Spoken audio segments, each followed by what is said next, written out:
أبنائي وبناتي الدارسين للجراحة العامة. This is Dr. Baki, Professor of General Surgery from Egypt in a series of surgery made easy. هنبدأ مع بعض سلسلة فيديوهات MCQ عن الليفر كمراجعة، وهنبدأها بفيديوهات خفيفة من كتاب القصر العيني لل MCQ من كتاب الدمرداش، وبعد كده هنصعد الموضوع من بيلي اند لاف ومن راش. أول سؤال هنا: which of the following is not included in child classification of liver failure؟ child classification كلكم عارفين إن هي كانت طريقة علشان to stratify patient اللي عندهم liver cirrhosis، نعرف مين فيهم يستحمل العمليات ومين ما يستحملش. وكانت التقسيمة القديمة اسمها child Turcot classification، والتقسيمة الحديثة اسمها child Bew classification. هما الاتنين بيعتمدوا على 5 variables. ايه ال5 variables دول؟ في التقسيمة القديمة كان Ascites، bilirubin، albumin، encephalopathy، nutritional status. والتقسيمة دي كانت بتقدر خطورة عمليات الشنت اوبريشن على عيانين الليفر سيروزس. في التقسيمة الحديثة تم استبدال النيوتريشنال ستاتس بالINR او البروثرومبين تايم، على اساس ان ده ممكن تقدر تقدره بالارقام، انما النيوتريشنال ستاتس دي حاجة مبهمة.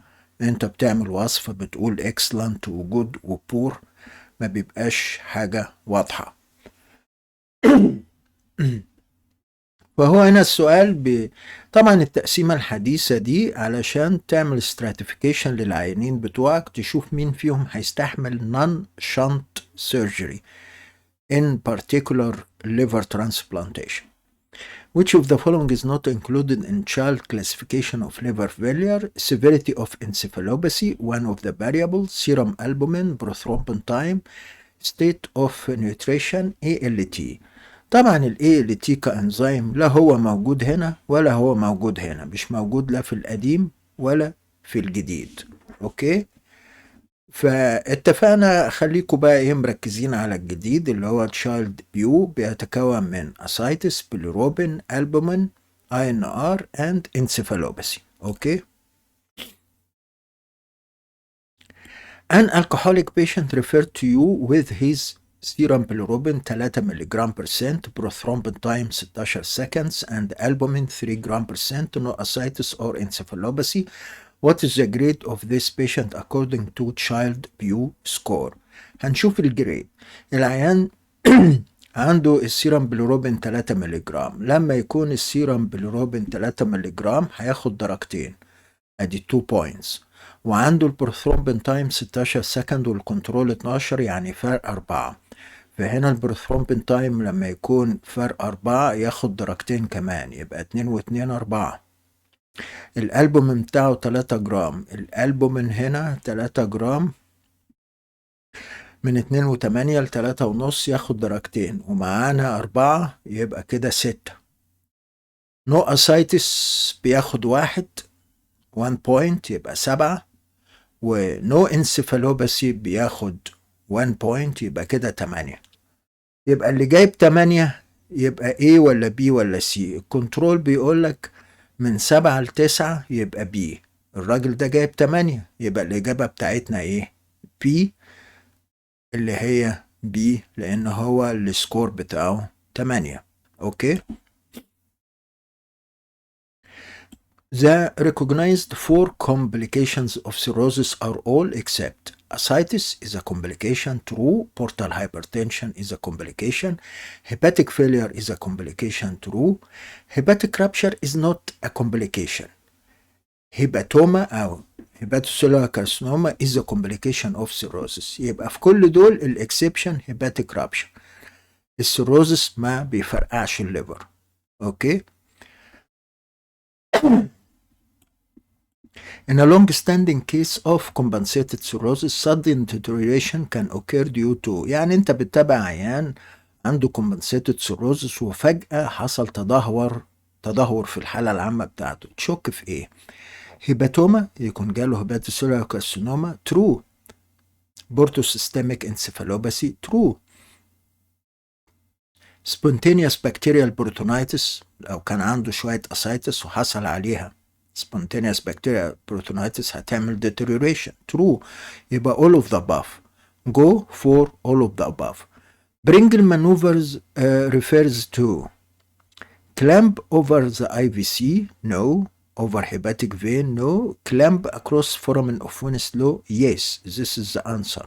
Go for C. طبعا كلكم عارفين الفورامين اوف وينسلو في اللي هو الانتيو بوردر بتاعه عبارة عن الفري بوردر بتاع الليسر اومنتم اللي اسمه هباتوديودينال ليجامنت. ماشي في الفري بوردر دول 3 حاجات مهمة اللي هم البورتال فين والكومن بايل داكت والهيباتيك ارتري. لما بيحصل بليدنج من الليفر وانت عايز to decrease the rate of bleeding بتعمل occlusion للفري بوردر اوف ليسر اومنتم بصوابعك خلال العملية. بتقفل على الاستراكشر دي او بفاسكال كلامب، فانت بتمنع البلاد اللي داخل الليفر اللي هو عن طريق الهيباتيك ارتري وعن طريق البورتال فين. فده بيقلل البليدنج في اللاسيريشن اوف ذا ليفر وتقدر تتحكم فيه. لو استمر البليدنج بغزارة ولم يتأثر بالمانوفر ده suspect hepatic veins as a source of bleeding ودول بيبقوا ورا الليفر. انما البرينجل مانوفر refers to clamp across foramen of Winslow اللي هو الابيبلويك foramen.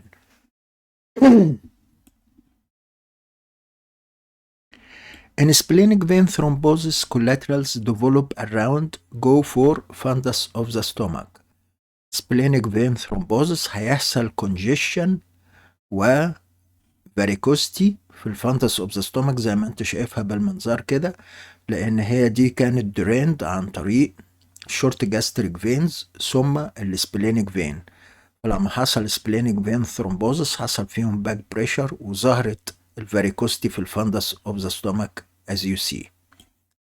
Go for B. Which of the following complications of portal hypertension often require surgical intervention? هايبرسبلينيزم ولا فاريسيال هيموريج ولا اسايتس ولا انسفالوباثي؟ في واقع الامر اللي ممكن يحتاج من دول سيرجيكال انترفنشن الفاريسيال هيموريج لو فشل فيه الدراج مانجمنت الفازوبريسين، ولو فشل فيه الاندوسكوبيك سكليروثيرابي والاندوسكوبيك لايجيشن، ولو فشل فيه التبس. في الحالة دي ممكن تحتاج esophageal transection. Very rarely ممكن تحتاج esophageal transection بالستيبلر to disconnect between the portal circulation والsystemic circulation وتمنع النزيف.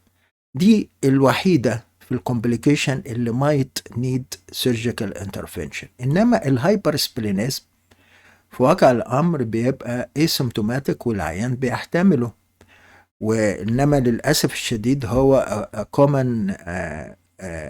commonly abused by some surgeon. يلاقوا low platelet عند العيان أو low leukocytic count يعملوا له اوردر على طول سبلينكتومي. إنما طبعا ده مش scientific indication لأنه في معظم الأحيان بيبقى insignificant و clinically tolerable. Ascites طبعا بتتعالج by low salt دايت والدايوريتك. الانسفالوباثي بيتعالج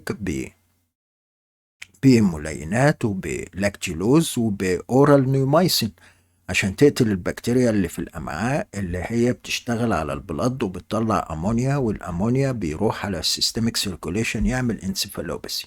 أوكي.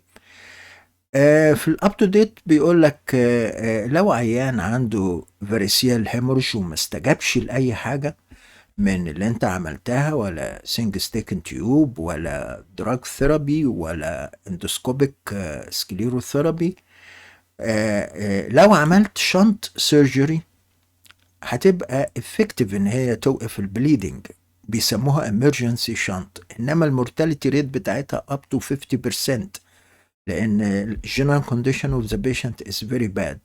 عشان كده replaced by TIPS اللي هو Transjugular Intrahepatic Portosystemic Shunt كلكم عارفينها. Concerning the pathophysiology of variceal hemorrhage, choose the correct answer. All patients with portal hypertension will develop esophageal varices. This is false. هو 2/3 of the patient only.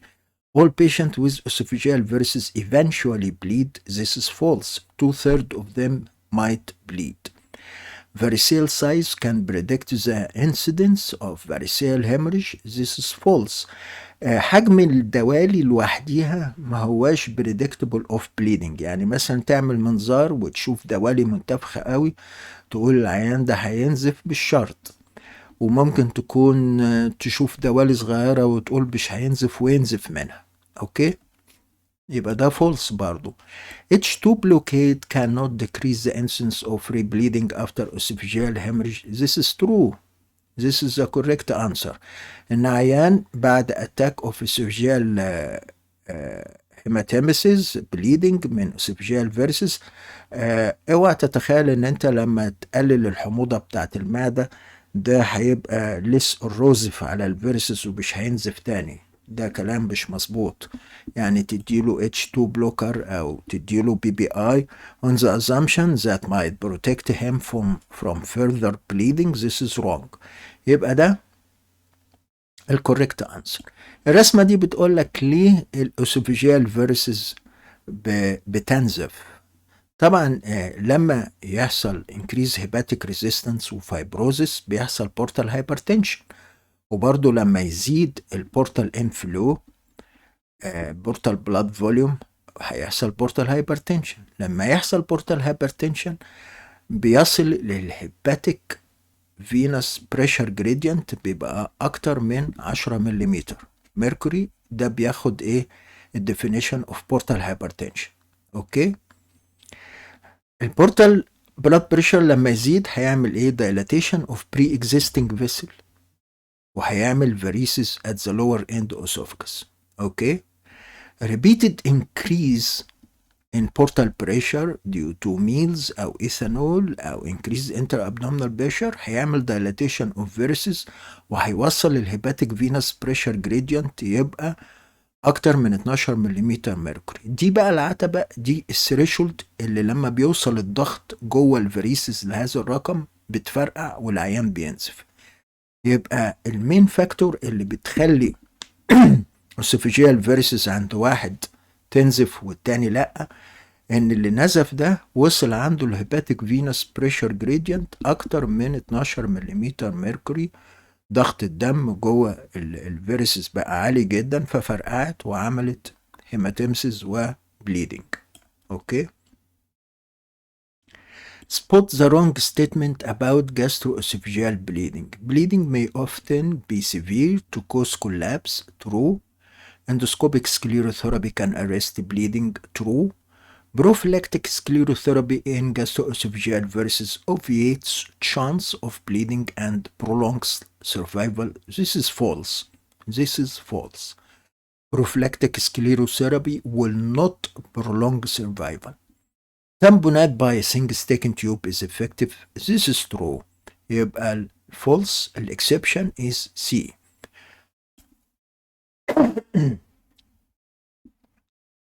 Which of the following treatment most effectively preserve hepatic portal perfusion?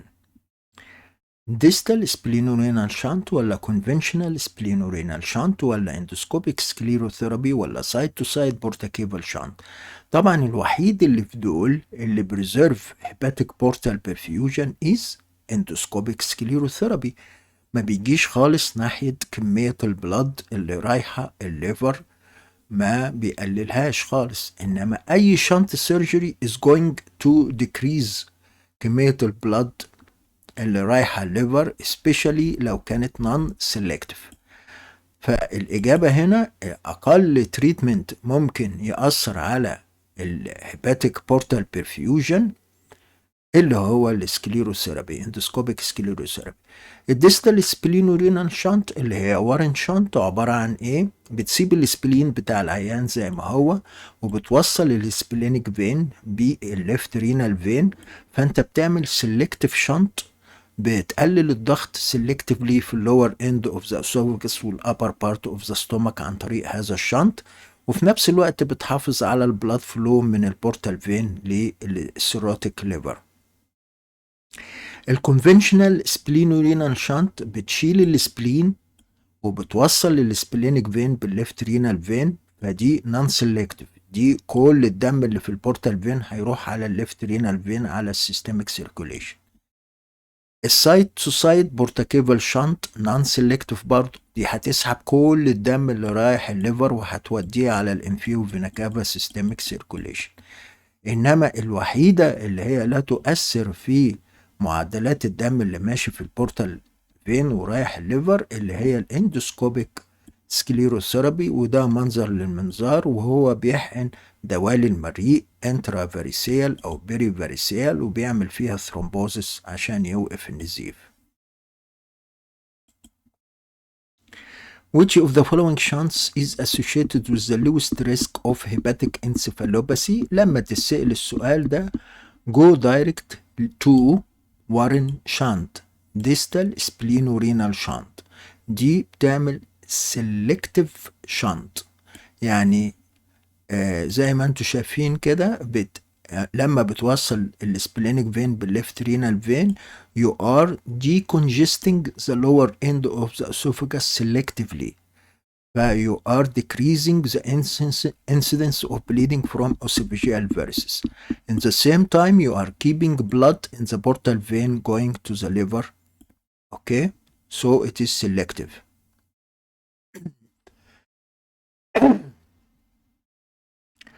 All of the following problems commonly occur with the use of balloon tamponade for control of variceal bleeding اللي هو Singstaken tube complication.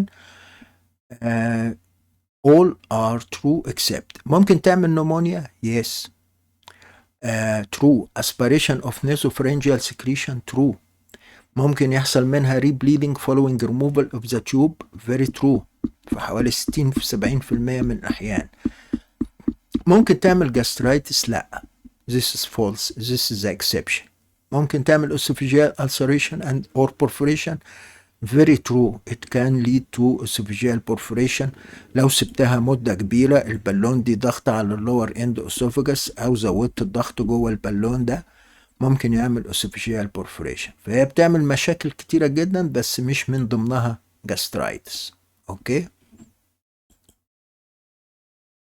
Variceal bleeding not responding to drug and sclerotherapy is treated by على طول go for tips اللي هي transjugular intra hepatic portosystemic shunt، والفكرة بتاعتها أفكركم بيها إن عن طريق الانترنال jugular vein under local anesthesia بتدخل guiding wire intrahepatic بتعمل channel ما بين hepatic vein وبورتال vein radical، وبعدين بتوسعها بالبالون وبعدين بتحط فيها ستنت. ده الستنت before deployment. This is the stent after deployment. فانت عامل intrahepatic shunt between السيستميك circulation ممثلة في الهيباتيك فين اللي هيروح يصب في الانفيو فينا كافا وما بين tributary of the portal vein الذي يمثل البورتال circulation.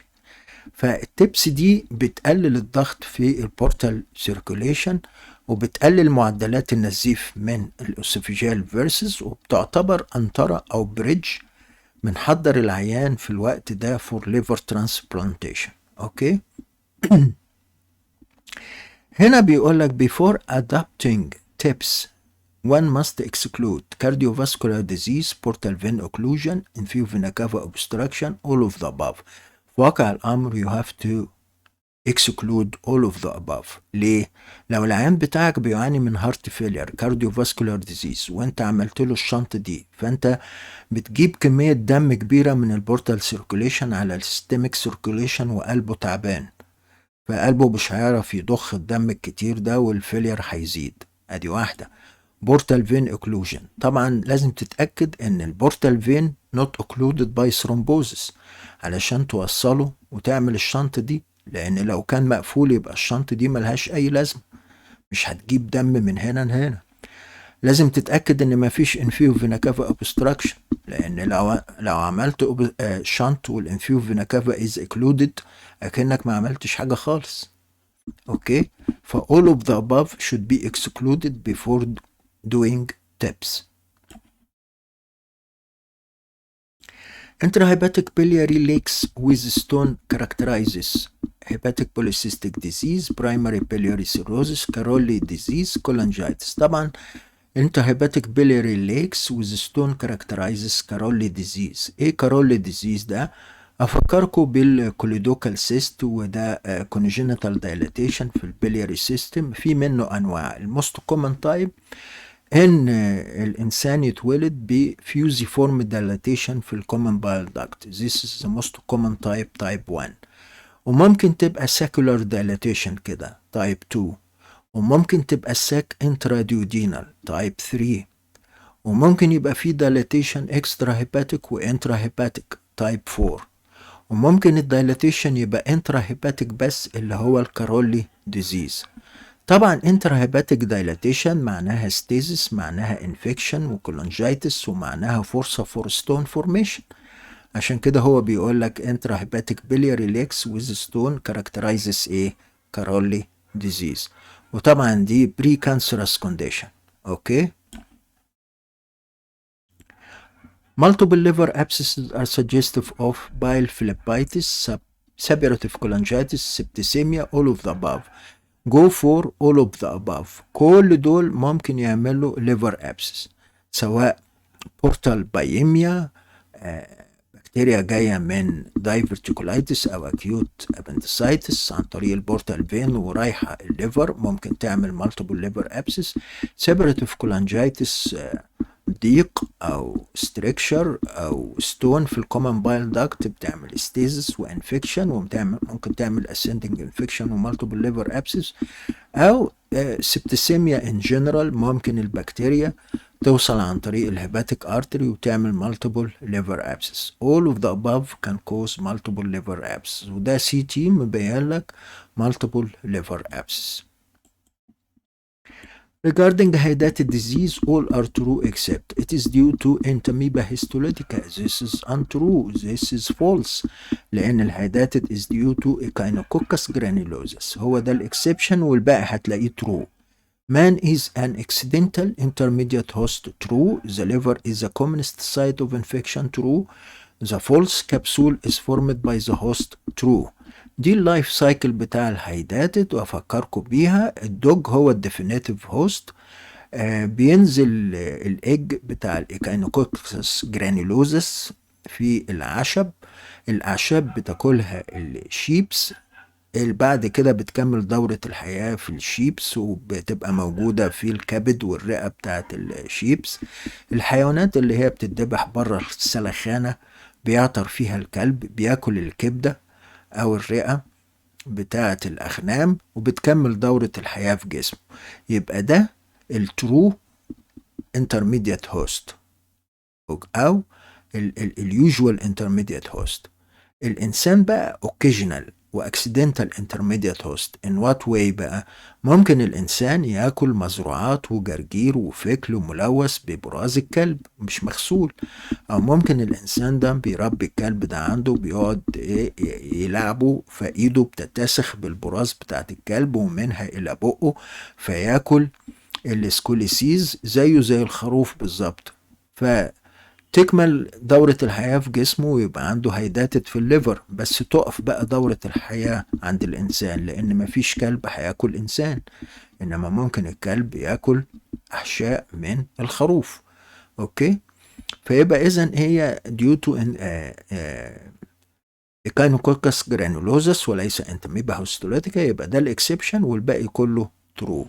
ده منظر للسي تي في عيان عنده هيداتد سيست اوف ذا ليفر. تلاحظوا البارتيشنز ده لان فيها دوتر سيستس، فلو لقيت سيست بالمنظر ده well defined وفيها بارتيشنز think of هيداتد سيست اوف ذا ليفر. طبعا الكبسول بتاعها الوول بتاعها 3 لاير. اللاير اللي جوه خالص بنسميها جيرمينال لاير، ودي بيطلع منها برود كبسولز ودوتر سيست والهيداتد ساند، ومحاطة باللامينيتد لاير. الاتنين دول تبع ايه البارازايت.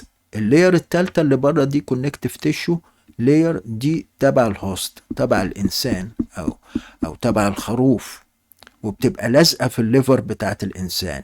يعني مش هتعرف تعمل اناكليشن للهيداتد سيست بصباعك بره هذه اللاير، انما ممكن تعمل اناكليشن لللامينيتد ممبرين والسيست دي كلها. انما الاوتر موست لاير اللي هي الكونكتيف تيشو اللي هي ريليتد تو ذا هوست بتبقى لازقه في الهوست. اوكي. Diagnosis of a hydatid liver disease is by all except ultrasonography true, CT scan true, needle aspiration exception false. لان لو ضربت نيدل في hydatid cyst الهيداتد ماتيريال هيحصل لها ليك جوه الانسان وتعمل له allergic manifestation وممكن يموت. اوكي. انزيم linked immunosuppressant assay اللي هو الإلايزا ممكن، وده اللي حل محل الكازوني تيست بتاع زمان. يبقى كله true except needle aspiration. Never aspirate a hydatid cyst for diagnostic purposes. The most common complication of hepatic hydatid disease is anaphylactic shock ولا rupture into peritoneal cavity ولا suppuration و secondary infection ولا rupture into biliary channel. كل دول complication للهيداتد سيست وممكن يحدث، بس بيقول لك ايه الموست كومن في دول. الموست كومن في دول rupture into biliary channel. go for G rupture into biliary channel. وممكن الدوتر سيست تسد الكومن بايل داكت وتعمل للعيان obstructive jaundice. The most common benign tumor of the liver is go for cavernous hemangioma. This is the most common benign tumor of the liver. Okay. Regarding hepatic hemangioma, all are true except males are affected more than females. The exception, this is false. لأنه في واقع الأمر العكس، females are affected more than male. يبقى ده الإكسبشن، الباقي كله هتلاقيه true. Steroids, estrogen, and pregnancy can increase the size of an already existing hemangioma. That's true. Usually are small and asymptomatic. That's true. At ultrasonography, hemangioma appears as hyperechoic lesion. That's true. And this is ultrasonography, and this is the hemangioma hyperechoic. Spiral CT showed centripetal enhancement. That's true and diagnostic. لما بتعمل CT with contrast قبل ما بتحقن الكونتراست الهيمانجيوما بتبان كده. بعد ما بتحقن الكونتراست والضاي يبتدي يوصل في الارتيريال فيس، تبص تلاقي البريفري ينور، يبتدي يتحدد البريفري بتاعت الهيمانجيوما. وبمرور الوقت لما تخش في البورتال فينوس فيس يبتدي الضاي يملى الهيمانجيوما كلها سنتريبيتال، يعني من الاطراف للسنتر. فده كاركترستيك فور هيمانجيوما، بنشخص بيه هيمانجيوما، ما بنحتاجش ان احنا ناخد منها بيوبسي، لان لو خدت منها بيوبسي ممكن العيان كان bleed up to death. اوكي. Regarding benign liver tumors, all are true except hemangiomas are the most common form of benign liver tumors. True. Focal nodular hyperplasia is the second most common form of benign liver tumor. Appears as well circumscribed solid lesion with central scar. True. Hepatosolar adenoma are less common benign liver tumors and may be multiple. True. There is relation between focal nodular hyperplasia and hepatic adenoma with oral contraceptives. True. Hepatic adenoma don't turn malignant. This is untrue. This is the exception. Hepatic adenoma can turn malignant خصوصا لو حدثت في الرجالة. هي more common في السيدات، إنما معدلات المالجنانسي هتعلى لو حدثت في الرجالة خصوصا. يبقى ده الاكسبشن بتاع السؤال ده. دي فوكال نودولار هايبربليجيا، وده السنترال سكار بيدي فروع كده زي الويل سبايك، ودي سموها فوكال نودولار هايبربليجيا.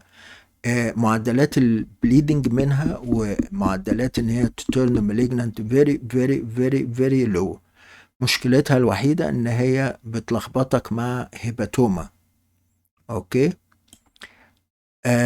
وده منظر الادينوما في السي تي، لان هي بتبقى فاسكولار، وكونها فاسكولار احد الكومبليكيشن بتاعتها it can bleed. اوكي، فيبقى اذا الاكسبشن في كل دول في قصة هيباتيك ادينوما don't turn malignant it can turn malignant، عشان كده المانجمنت بتاعها ريسكشن. انما الفوكال نوديا هايبربليزيا في معظم الاحيان بتبقى asymptomatic، وعلشان ما فيهاش potentiality to bleed or to turn malignant، عشان كده المانجمنت بتاعها بيبقى just observation. هما الاتنين دي ودي بيبقى ليهم علاقة بالكونتراسبتيف بيلز، بس الادينوما اقوى. الجروس بيكتشر بتاعت الادينوما بيبقى ليها تان colored زي ما انت شايف كده، اللي هي associated with contraceptive pills، علاقة قوية الادينوما وليس الفوكال نوديولار هايبربليشن. Concerning FNH, all are true except the lesion predominantly affects young women. True. There is no clear relationship between oral contraceptives and the development of FNH. True. Radionuclide scanning technetium can be useful in the specific diagnosis of FNH. True. عشان فيها Kupffer cells. Excisional biopsy is indicated in almost all cases because of the risk of bleeding. This is untrue. هو ده الإكسبشن. ليه؟ الفوكال نودر هايبربليزيا rarely to bleed، عشان كده ما تستحقش excisional biopsy. واخد بالك؟ لأن الريسك اوف بليدنج هنا ضعيف جدا جدا جدا، إنما الريسك اوف بليدنج في الأدينوما أعلى. وده منظر التكنيشيوم سكان، هي بتحتوي على كوبفر سيلز، وكوبفر سيلز دي من الفاجوسيتك سيلز، فبتاخد التكنيشيوم وبتظهر هوت سبوت في الليفر بالمنظر ده. اوكي،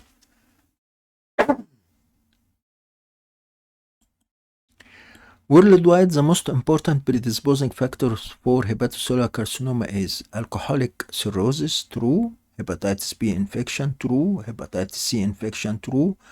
Chronic liver disease of any etiology. True. Go for D. And chronic liver disease of any etiology is a predisposing factor for HCC. ودي بتبين لك البريدisposing factor for HCC: advanced fibrosis أو cirrhosis, old age, obesity, diabetes, genetic predisposition, alcohol, male gender, non-alcoholic steatohepatitis. All are predisposing factor for hepatoma or HCC. Regarding hepatocellular carcinoma, all are true except may complicate hepatitis B infection. True. May present with rupture and peritoneal bleeding. True. Alpha-fetoprotein is a useful tumor marker. True. Never complicate alcoholic cirrhosis. Untrue. And في واقع الأمر it can complicate alcoholic cirrhosis. This is the exception. Liver transplantation is an option for treatment in some cases. Yes. True. يبقى الإكسبشن هنا قصة الالكحوليك cirrhosis. To exclude onset of hepatoma in a cirrhotic patient, the test of choice is ultrasonography ولا CT ولا alpha fetoprotein ولا none of the above. هو في واقع الأمر alpha fetoprotein. في معظم الأحيان بنكتشف الهيباتوما لما بنتابع عيان سيروتيك بالالتراسونوجرافي كل 6 أشهر، وبعدين نكتشف عنده فوكال ليجن في الليفر، وفي نفس الوقت نطلب له الفا فيتوبروتين نلاقي الالفا فيتوبروتين عالي. يبقى الكومباينيشن بتاع ليفر ماس مع هاي الفا فيتوبروتين كان diagnose hepatocellular carcinoma. Go for C. 50-year-old chronic alcoholic with non-cirrhosis is noted to have a mass in the right lobe of the liver and an elevated alpha fetoprotein level. What is the most likely diagnosis? على طول go for hepatocellular carcinoma. اوكي، لان الكومباينيشن ده زي ما بيقول لك ماس مع elevated alpha fetoprotein can diagnose hepatocellular carcinoma. اوكي،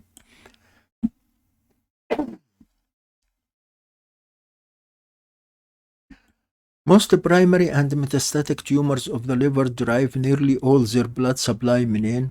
go for hepatic artery. علشان كده بنستفاد من الخاصية دي ان احنا بنعالج التيومرز دي بوات is called trans-arterial chemoembolization TACE TACE. عن طريق الانجيوجرافي الكاثيتر are going to deliver chemotherapy in the form of spheres. فانت هنا بتضرب عصفورين بحجر واحد. السفيرز دي بتسد البلاد سبلاي رايح التيومر، فالتيومر بيعاني من اسكيميا ونكروزس، وفي نفس الوقت it is going to deliver a high dose of chemotherapy to the tumor itself protecting the surrounding liver. فده اسمه trans arterial chemoembolization. وريسنتلي في trans arterial chemo radiation، يعني radioactive material you can deliver it with the same technique in order to destroy the tumor itself selectively without affecting the rest of the liver. فدي لأن كل الهيباتوسيلار كارسينوما وكل الميتاستس اللي رايحة على الليفر nearly take blood supply from hepatic artery. Okay.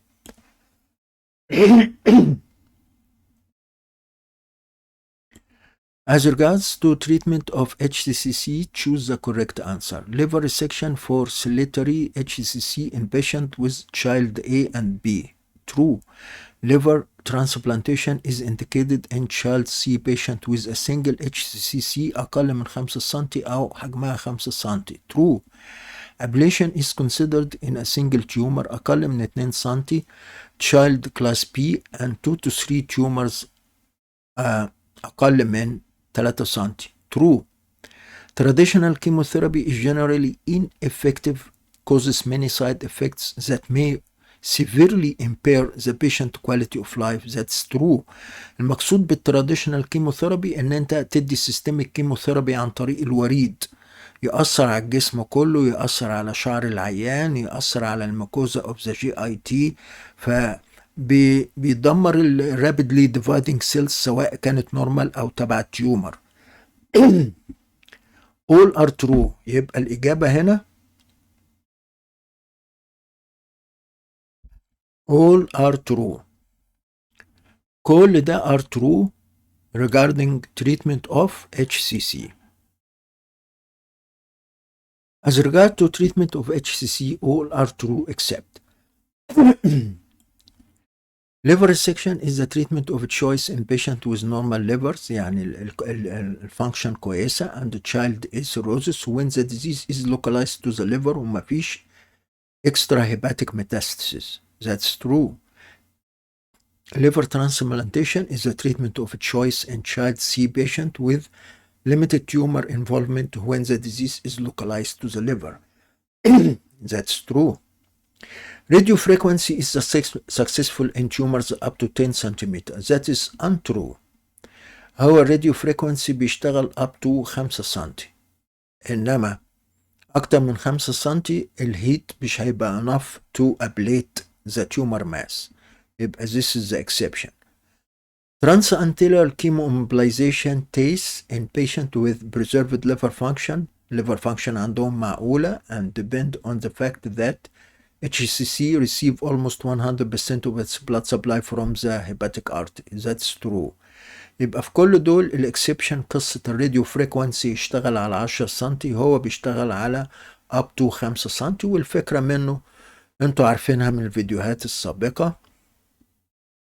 عن طريق كاثيتر بيعمل ديبلويمنت للوايرز دي جوه التيومر وبيشغل الراديو فريكوانسي فبيعمل له هيت ابليشن. التيس بيبقى عن طريق سيلكتيف انجيوجرافي، سيلكتيف كاثيترايزيشن للبرانش اللي رايح التيومر، وكنا زمان جاست ان انت بتعمل له اوكلوجن فبتعمل اسكيميا للتيومر. دلوقتي بتطلق فيه مايكروسفيرز او نانو بارتيكلز محمل عليهم كيموثيرابي او محمل عليهم راديو اكتيف ماتيريال to selectively destroy the tumor. Concerning the treatment on prognosis of HCC, all are true except the fibrolamellar variant of HCC has distinctly better prognosis than other forms of the disease. That's true. Patients with untreated hepatocellular carcinoma rarely survive a year. That's true. Chemotherapy is extremely effective in hepatocellular carcinoma. This is untrue. This is false. Hepatic artery ligation or embolization cannot be used in patients with compromised liver function. That's true. يبقى الاكسبشن هنا C. طبعا ما لو عملت hepatic artery ligation او embolization في عيان اصلا عنده الليفر compromised فانت بتعمل ischemia to a big deal of the liver and that is will worsen the condition of the patient. فلازم تبتعد عن hepatic artery ligation or embolization in a non-compensated liver function. Okay? Which of the following is not true for patient selection in transanterior chemoembolization hepatocellular carcinoma؟ وانت بتنقي العيان عشان تعمل لهم تيست. Which is not true. HCC cholangiocarcinoma metastatic colorectal tumors are more responsive to TACE. ده حقيقي لأن كل دول بياخدوا من الهيباتيك ارتري وانت في التيس مركز على الهيباتيك ارتري. TACE can be safely given in patient with compromised liver function. ده الاكسبشن. ده not true لأن انت لو اديته العيان with compromised liver function the patient is going to deteriorate more and more. فهنا contraindication للتيس. Patency of portal vein should be evaluated carefully قبل ما تدي التيست. ده مهم لأن أنت دلوقتي بتلعب في الهيباتيك ارتري والليفر بياخد البلاد سبلاي بتاعه من الهيباتيك ارتري والبورتال فين. فلو لعبت في الهيباتيك ارتري والبورتال فين مسدود يبقى أنت كده حرمت الليفر من البلاد سبلاي. فيبقى لازم تتأكد إن البورتال فين شغال عند العيان. Liver function has to be taken into account while instituting test. ده حقيقي بناء على الحاجات اللي احنا قلناها قبل كده. يبقى في كل دول اللي هو not true ان انت ممكن تدي تيست لعيان عنده compromised liver function. This is false. This is untrue. Okay. Which one of the is the contraindication for radiofrequency ablation of HCC? Close proximity of the tumor to bile duct or portal vein. ده contraindication لان انت لو بتعمل راديو فريكونسي والتيومر كان اقل من 1 سنتي قريب من بايل داكت هتأذي البايل داكت دي وهتعمل فيها ستريكشر. ولو كان التيومر قرب البورتال فين ده فيه بلاد فالبلاد اللي في البورتال فين هيمتص الحرارة بتاعت الراديو فريكونسي والحرارة مش هتأثر في التيومر. فمنقدرش نعمل راديو فريكونسي ابليشن لأي تيومر قرب البايل داكت او البورتال فين. يبقى ده الكونترا انديكيشن. الباقي هتلاقيه اوكي. Radio frequency ablation has been used as a bridge for liver transplantation. That's true. Radio frequency is given in multiple lesions less than 3 cm in number. That's true. The upper size limit of a single lesion is 5 cm. That's true. اوكي. انما الكونترا انديكيشن لو التيومر اللي جوه الليفر لازق في بايل داكت او لازق في بورتال فين. One of the following is not the mechanism of action of ethanol when used in ablation of liver tumor. لما بنحقن ethanol to ablate liver tumor وده كان قبل الراديو فريكونسي وكان بيتميز ان هو رخيص. طبعا الايثانول بيشتغل ازاي؟ بيعمل coagulative necrosis of the tissue. Yes, true. بيعمل heat dissipation. No. ما بيطلعش حرارة. اللي بيطلع حرارة اللي هو الراديو فريكونسي. اوكي. يبقى ده مش من ضمن الميكانيزم. انما كونه بيعمل coagulation necrosis. Yes. بيعمل thrombosis of blood vessels. Yes. بيعمل decreased platelet function. Yes. انما ملوش دعوة بالهيت dissipation. In a healthy man with colorectal carcinoma and 2 cm liver metastasis, the treatment of choice is. كلكم عارفين طبعا ان في colorectal carcinoma لو هي بعت small liver metastasis او اكتر من واحدة confined to the same lobe of the liver ممكن جدا بعد ما تشيل البرايمري بسيفتي مارجن البرايمري كولوريكتال كانسر ممكن تعمل ريسكشن للليفر ميتاستاسيس سواء في نفس السيتنج او بعد العملية البرايمري سيرجري سواء سينكرونس او ميتاكرونس. فهو بيقول لك هنا in a healthy man with colorectal carcinoma and 2 centimeter liver secondaries the treatment of choice is resection. Go for resection. that treatment وده يطبق على كولوريكتال ميتاستاسيس في الليفر بس مش اي ميتاستاسيس. يعني ميتاستاسيس في الليفر من تستيكولار تيومر او من ميلانوما ما بنطبقش عليها الموضوع ده. ليه؟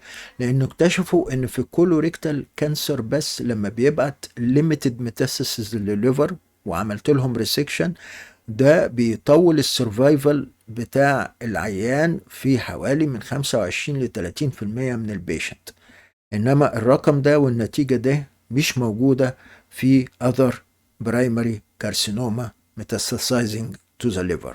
اوكي، يبقى البيست هنا الريسكشن.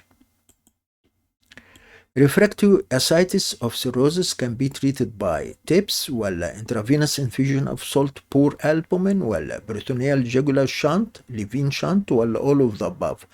Go for all of the above. لان refractory ascites يعني refractory على الكونزرفاتيف مانجمنت اللي انت بتعمله ان انت تقول للعيان اكل ما فيهوش ملح او تديله دايريتك بس كل ده مش نافع وهي refractory still present.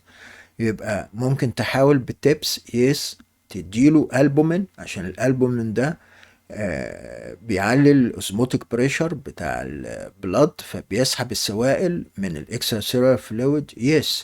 ممكن تركب له شنط قسطرة بتوين البريتون والانترنال جاجولار فين وليها فالف يوني دايركشنال فالف بيسمح بمرور السوائل من الاسيتيك فلويد للسيستميك سيركوليشن عن طريق الانترنال جاجولار فين. فجو فور all of the above.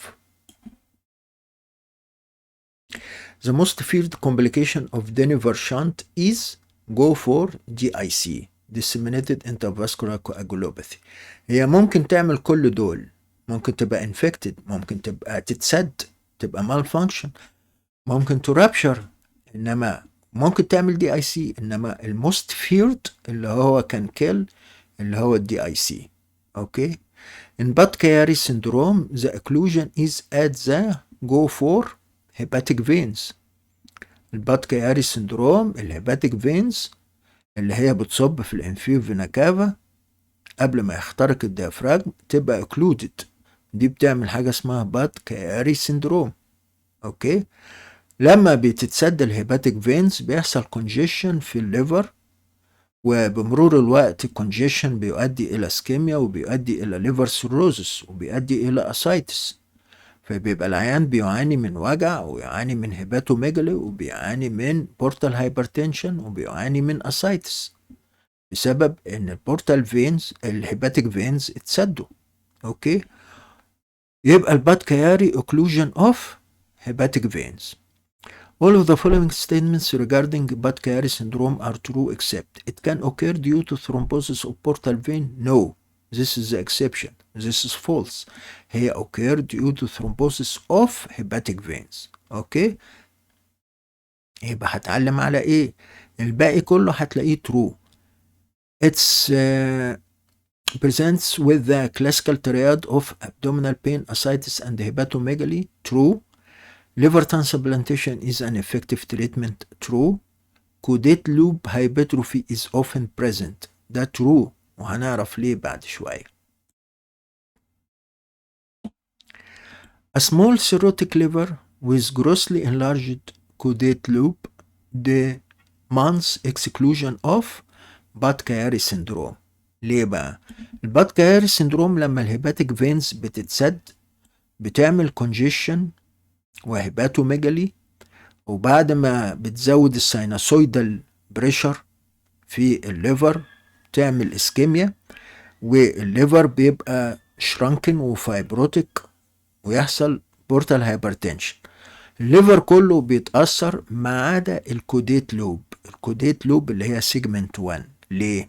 لأن الكوديت لوب دي ليها سيبريت فينوس درينج by multiple channels في الانفيو فينا كافا، فما بتتأثرش بالكونجيشن نتيجة انسداد الهيباتيك فينز، وبيحصل فيها كومبنساتوري هايبرتروفي عشان تعوض الانهيار اللي حصل في بقية الليفر.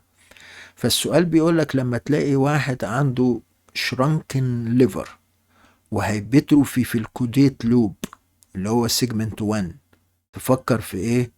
تفكر في بات كياري سندروم. اوكي.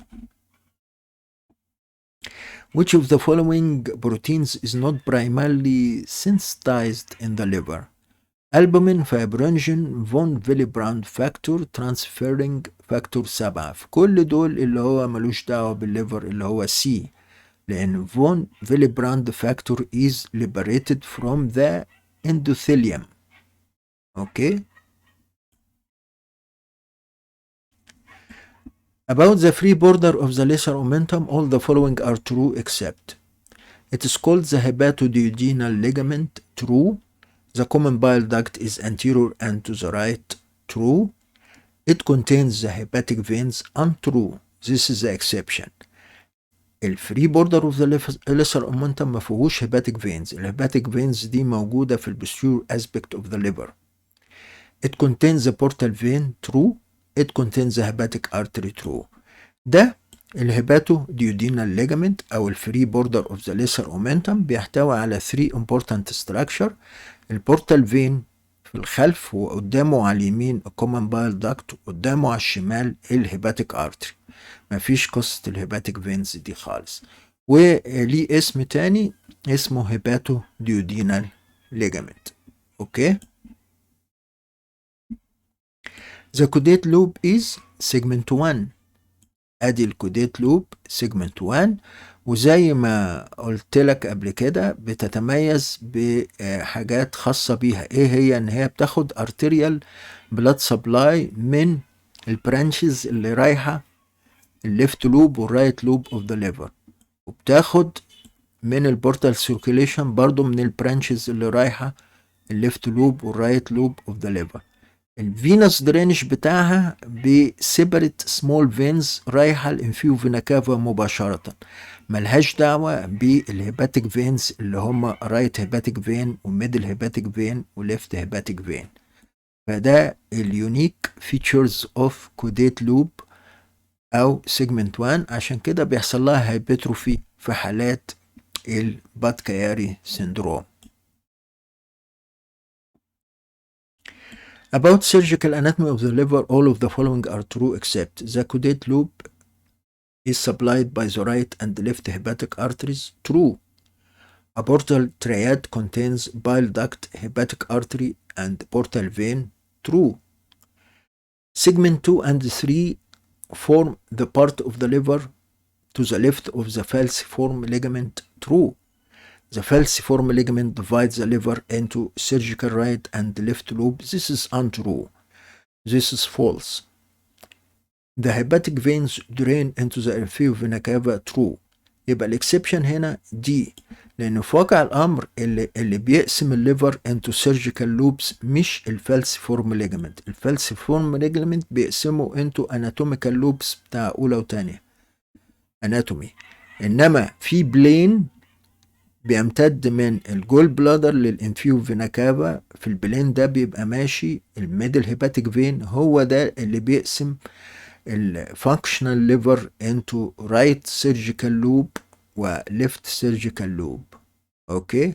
سيجمنت 2 و3 بيشكلوا الجزء من الليفر اللي هو على شمال الفالسيفور ليجامنت. يبقى الإجابة هنا الاكسبشن دي، لأن الفالسيفورم ليجامنت بيقسم الليفر into the old anatomical loops left loop right loop، إنما السيرجيكال ليفر بيتقسم ببلين يمتد من الجول بلادر للانفيو فينا كافا على يمين الفالسيفورم ليجامنت. أوكي.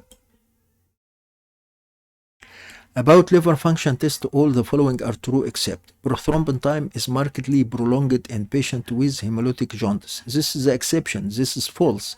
لأن في العيانين اللي عندهم hemolytic jaundice الليفر is okay، والليفر هو اللي بيطلع البروثرومبين، فالبروثرومبين تايم هيبقى نورمال في عيانين الهيمولوتيك جوندس، هو ده الاكسبشن. الباقي هتلاقيه true. Alkaline phosphatase markedly elevated in cases of obstructive jaundice. That's true.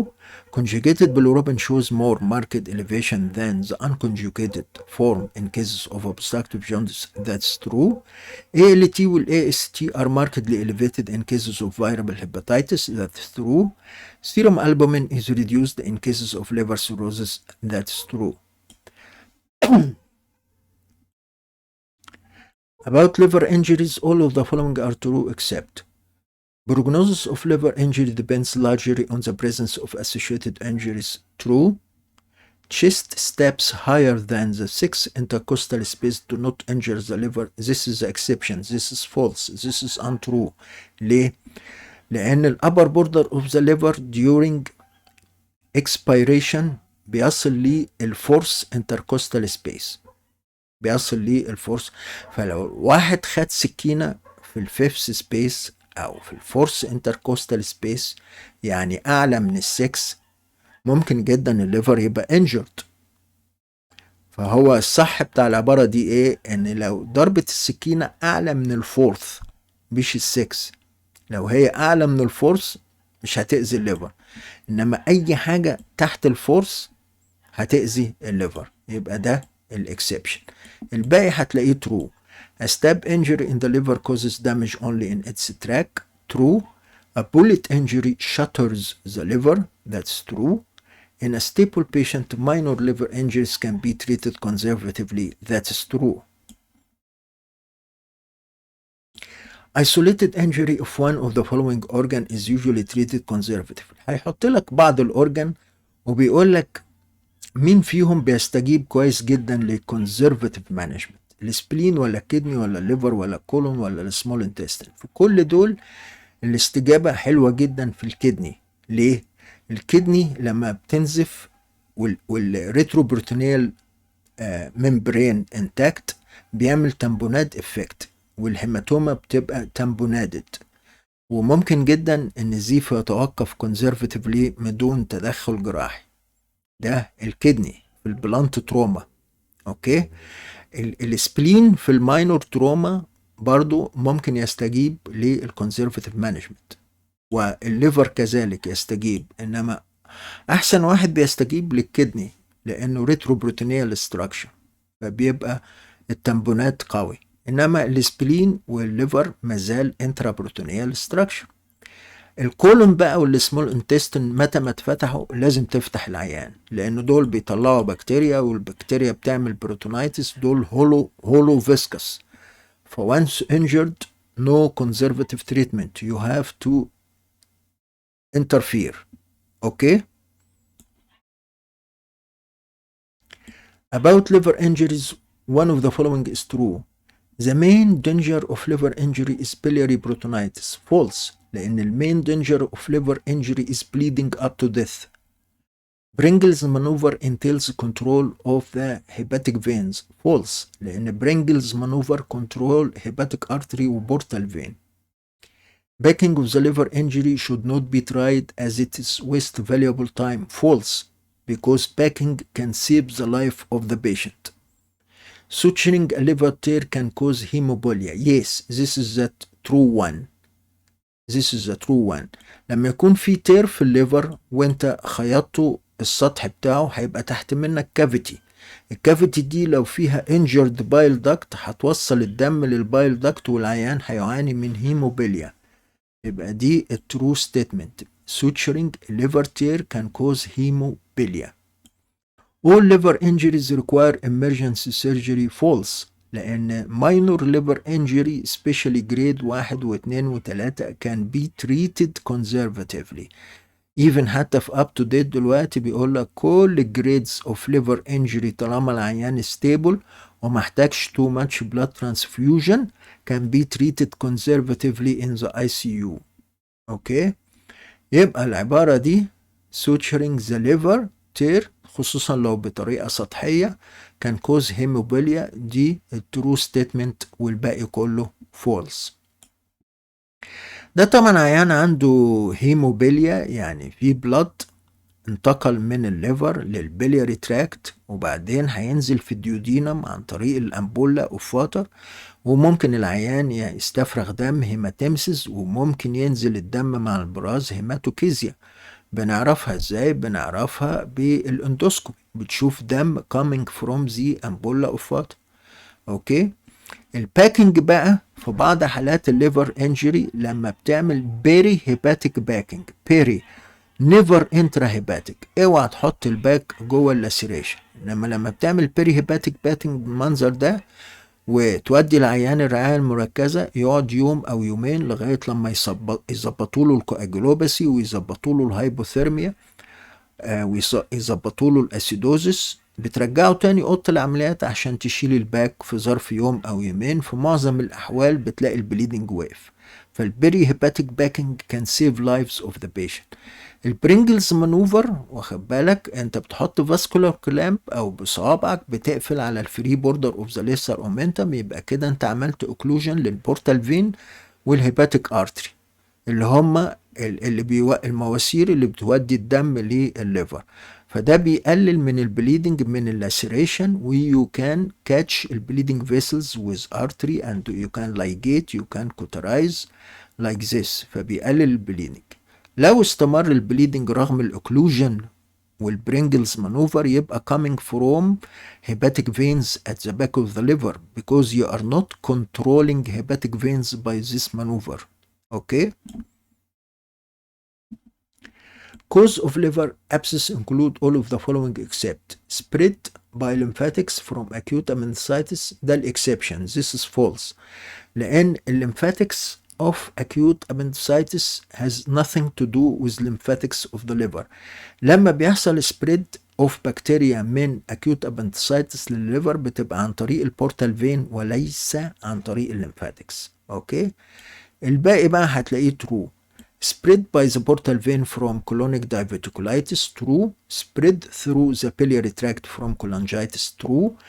Spread by the arterial system from a remote pyogenic focus hematogenous spread, true.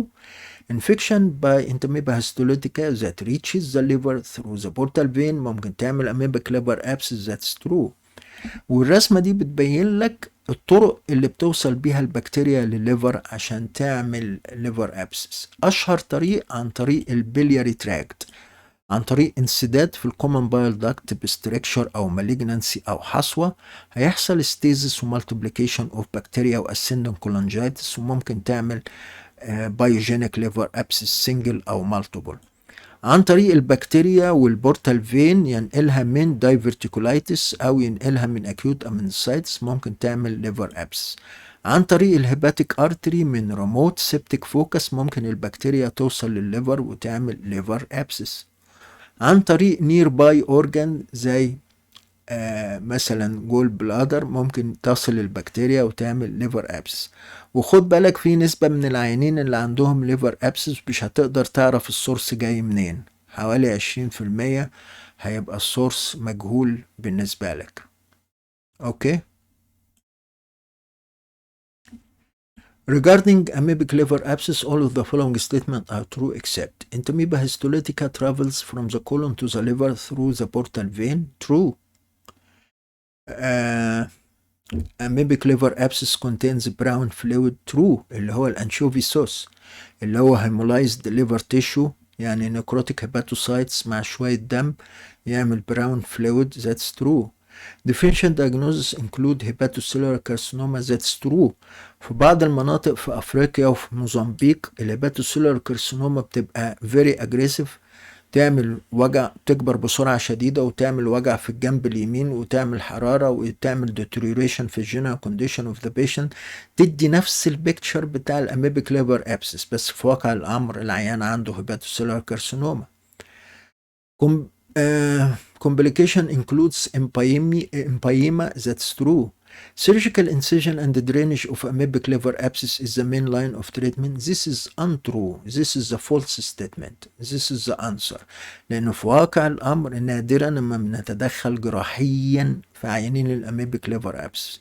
في أول الأمر بنديهم فلاجيل وده very effective، لو الفلاجيل منفعش او ساب ريزيديوال ابسس بنعمل له اسبيريشن للريزيديوال ابسس. بنتدخل جراحيا بس فور درينج لو حصل secondary infection by other bacteria او الابسس is about to rupture او ruptured already.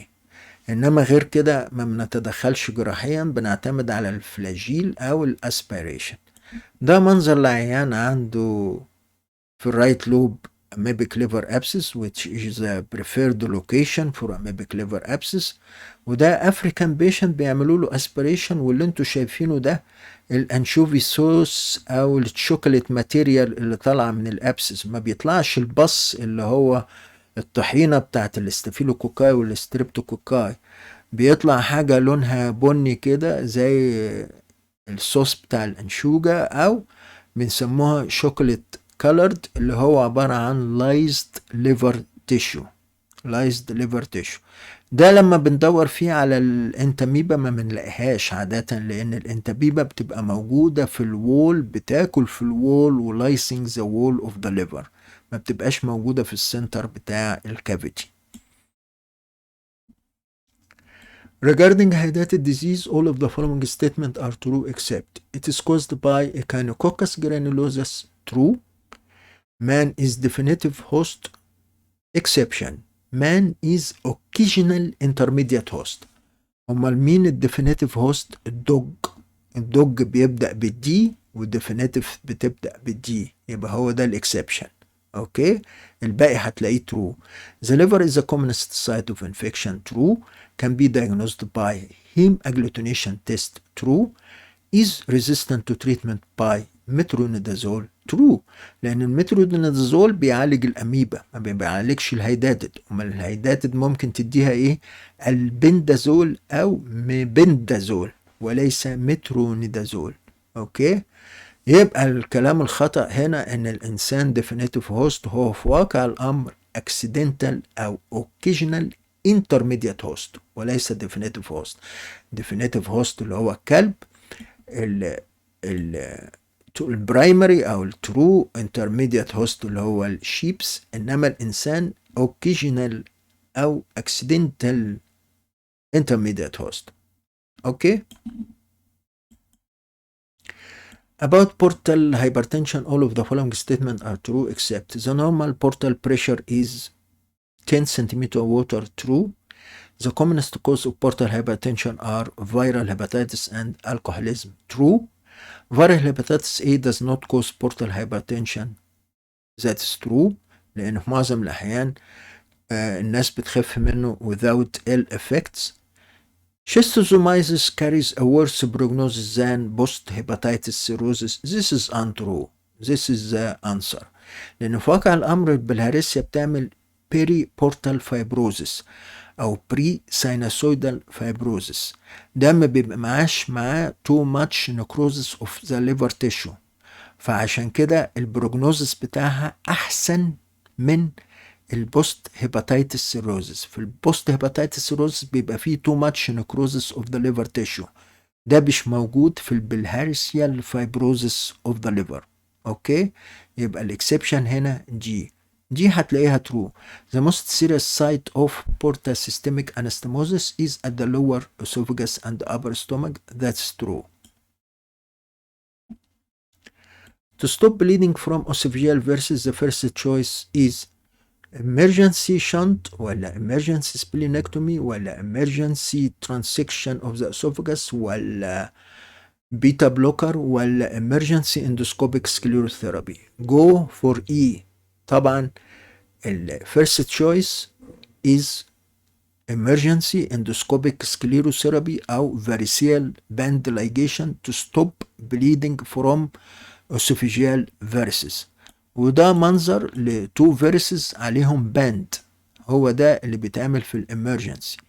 البيتا بلوكر بتتاخد بعد البليدنج از elective chronic treatment عشان بتقلل الدم في السبلانكترينك اريا، فبيقل الدم في البورتال سيركوليشن وبتقل معدلات البليدنج. انما لو اديتها هي كونترا انديكيتد في الاكيوت سيتويشن، كونترا انديكيتد والعيان بينزف، لان لما بتدي بيتا بلوكر لواحد بينزف انت بتعمل انهبيشن للسمباثيك سيستم اللي هو بيحاول يرفع له ضغط الدم، فضغط الدم هيوطى عنده اكتر، فممنوع تدي بيتا بلوكر والعيان بينزف. انما ممكن تديها له بعد ما يوقف النزيف و as a some sort of chronic treatment. Okay? To prevent and treat hepatic encephalopathy, all of the following methods can be used except portacaval shunt surgery to prevent bleeding from versus. ده طبعا الاكسبشن. ليه؟ لأن أي شنت سيرجري بيحول الأمونيا مباشرة على السيستميك سيركوليشن وعلى البرين، ما بيخليهاش تعدي على الليفر. الأمونيا المفروض تعدي على الليفر عشان يحولها ليوريا. اليوريا نون توكسيك، الأمونيا توكسيك. فعيان انت بتحاول تحميه من الهيباتيك انسيفالوباثي، لو هتعمل له بورتوكيفال شنت انت مش بتحميه، انت بتوديه على الانسيفالوباثي. اوكي، الباقي هتلاقيه ترو. Control of bleeding from esophageal versus by endoscopic sclerotherapy هيساهم في منع الانسفالوباثي، ده حقيقة، لأن وجود الدم في الجي اي تي البكتيريا بتشتغل عليه بتطلع أمونيا، والأمونيا تزود الانسفالوباثي، فلو عرفت توقف النزيف أنت بتحمي العيان. Oral intestinal antiseptic زي النيومايسين بتحمي العيان من الانسفالوباثي عشان بتموت البكتيريا اللي في الكولون. Oral لاكتيلوز بيحمي العيان علشان بيعمل نوع من انواع الدائريه، بيخلصوا من الدم اللي في الامعاء، والانيماز كذلك. يبقى كل دول بيحموه من البورتا الهيباتيك انسفالوباثي ما عدا الشنط تزود الانسفالوباثي.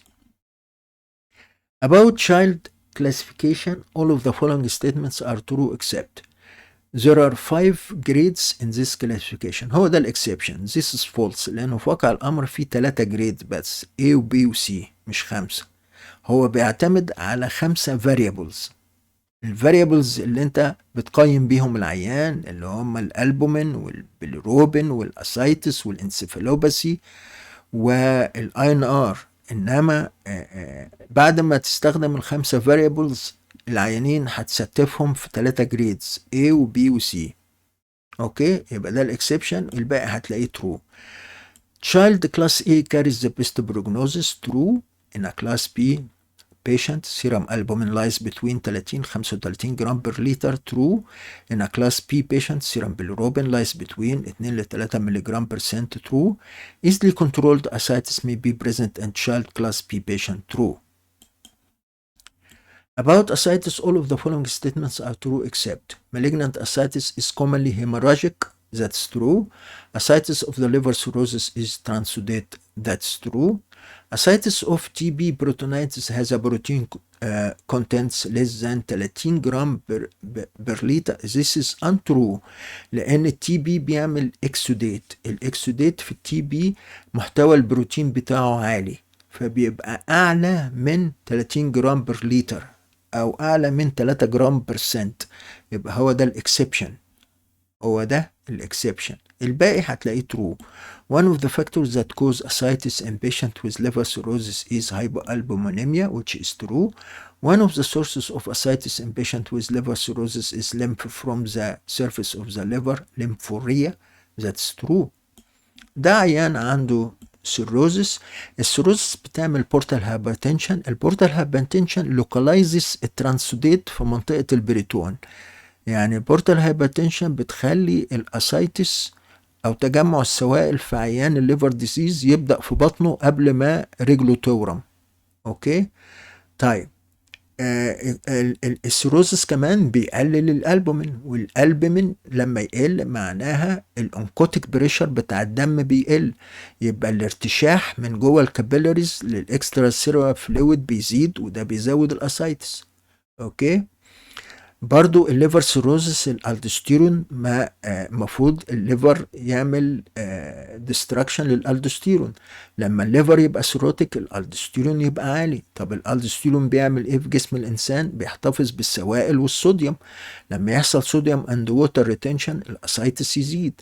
فكل دي عوامل بتزود الاسايتس في عيان الليفر سيروزس. البورتال هايبرتنشن، الهايبو البومونيميا، الهايبر الدوسترونيميا، والليمفوريا اللي بتيجي من سطح الليفر. One only of the following is selective shunt operation to prevent future bleeding from esophageal surgery. أول ما يكلمك على selective shunt تدور على distal linorenal shunt أو warren shunt. مين في دول اللي هي بي؟ distal linorenal shunt وشرحناها قبل كده. بتخلي الاسبلين زي ما هو وبتاخد الاسبلينيك فين تزرعه في الليفت رينال فين، فانت بتعمل selective decongestion في اللور اند اسوفاجس، وبتسيب البورتال فين بيودي الدم للليفر عادي جدا. فده selective shunt. بس بعد مرور سنة ونص سنتين بتتفتح كولاترالز ما بين الميزنتريك فينز والبنكرياتيك، والبنكرياتيك بعد كده بتصب في الاسبلينيك فين. فبمرور الوقت حتى الوارن شانت بتتحول الى توتال شانت. ليه؟ هتبتدي تستقبل دم من كل جي اي تي، وكل الدم هيروح بعد كده للليفت رينال فين ومنه للانفيو فينا كافا من غير ما يعدي على الليفر. اوكي. انما لو حد سألك مين في انواع الشنت سيرجري از سيلكتيف، تدور على وارن او ديستال لاينو رينال شانت. ولاينو يعني سبلين، يعني ممكن تقول ديستال سبلينو رينال شانت تمشي، مفيش مشاكل. About the portal venous system, all of the following statements are true except the portal vein is formed by the confluence of the superior and inferior mesenteric vein. This is wrong. This is the exception. This is untrue.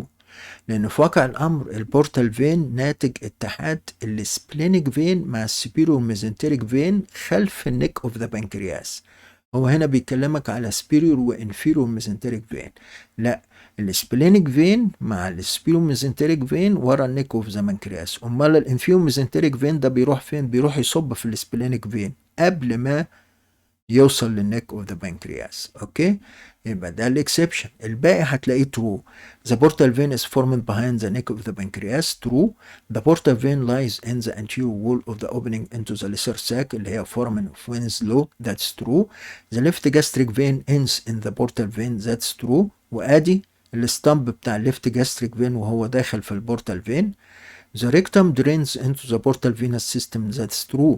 الريكتم هيدي في النهاية الانفيو ميزنتريك فين اللي هيدي السبلينيك فين اللي بعد كده هيدي البورتال فين. اوكي. السكشن ده بيبين لك البورتال فين موقعه في الفري بوردر اوف ذا ليسر اومنتا. ادي الفورامين اوف وينسلو وادي الليسر ساك. لو حطيت صباعك هنا في الفورامين اوف وينسلو هيبقى الفري بوردر اوف ذا ليسر اومنتم قدام صباعك هيبقى فيه 3 ستراكشر.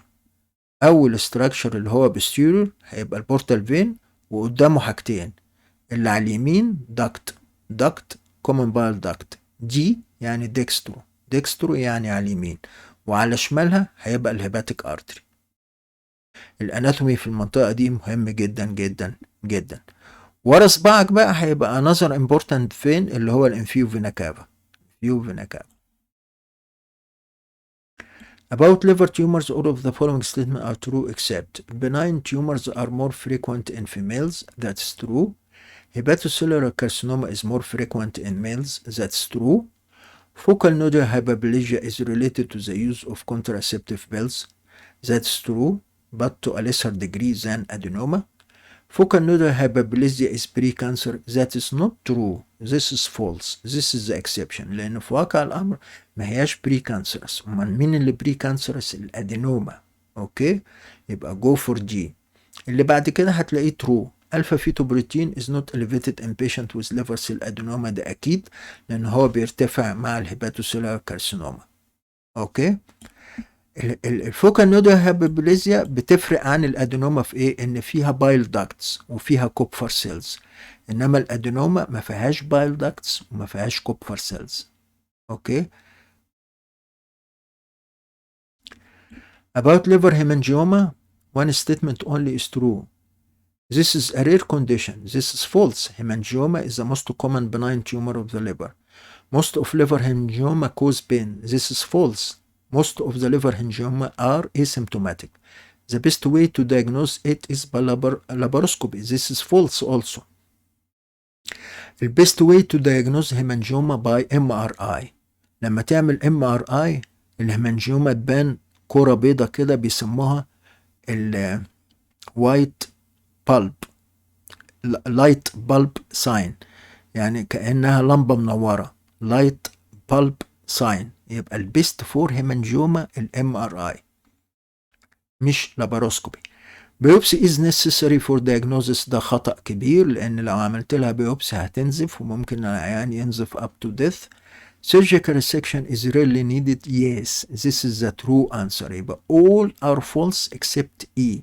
ليه؟ لأن في معظم الأحيان هي بتبقى صغيرة و asymptomatic فبتحتاج observation only.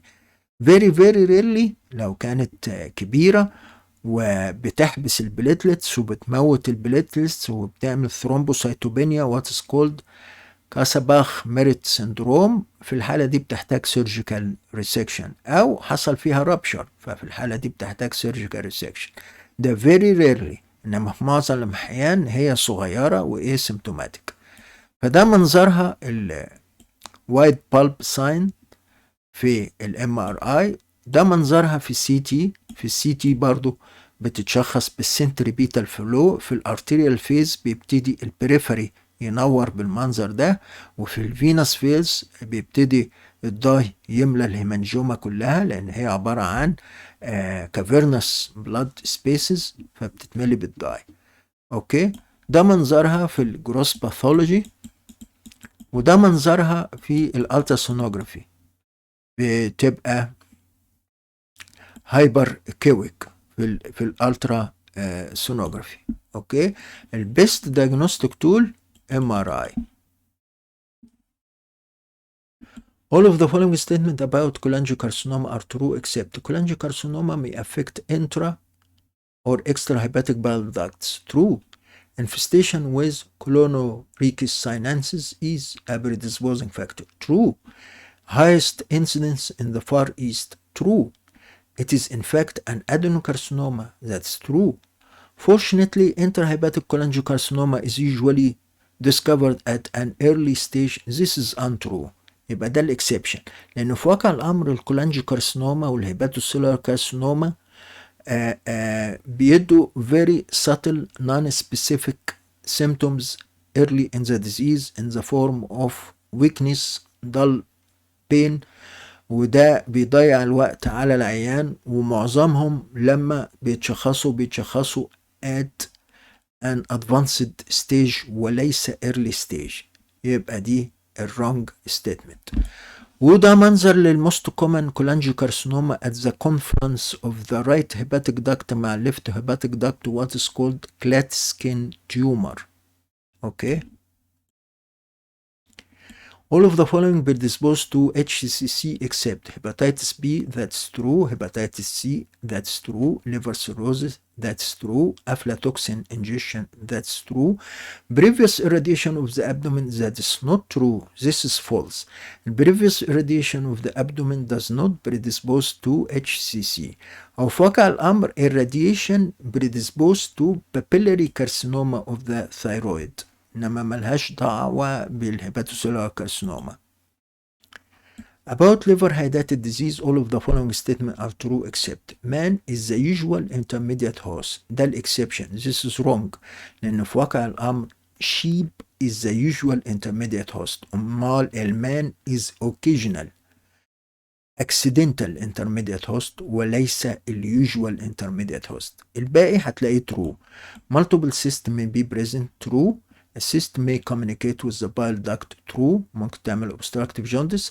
Surgery should include removal of the germinal layer. That's true. Surgery carries the risk of inducing an allergic reaction. لو حصل تسرب الهيداتد فلويد او هيداتد ساند جوه البروتونيال كافيتي وانت شغال. عشان كده كجراح لازم تبقى جاهز بالانتي الرجيك ميجر زي الكورتيزون وزي الادرينالين، عشان لو واجهك موقف زي ده تبقى مستعد. Regarding liver malignancy, all of the following statements are true except in patient with HCC carcinoembryonic antigen is elevated. This is wrong. هو ده الاكسبشن، لان في واقع الامر الكارسينو امبريونيك انجين بيبقى elevated في الجي اي تي والبريست كانسر، انما مين اللي بيزيد في الاتش سي سي؟ الفا فيتو بروتين كتيومر ماركر. اوكي، يبقى ده الاكسبشن. الباقي بقى هتلاقيه ترو. HCC is the commonest primary malignancy of the liver. That's true.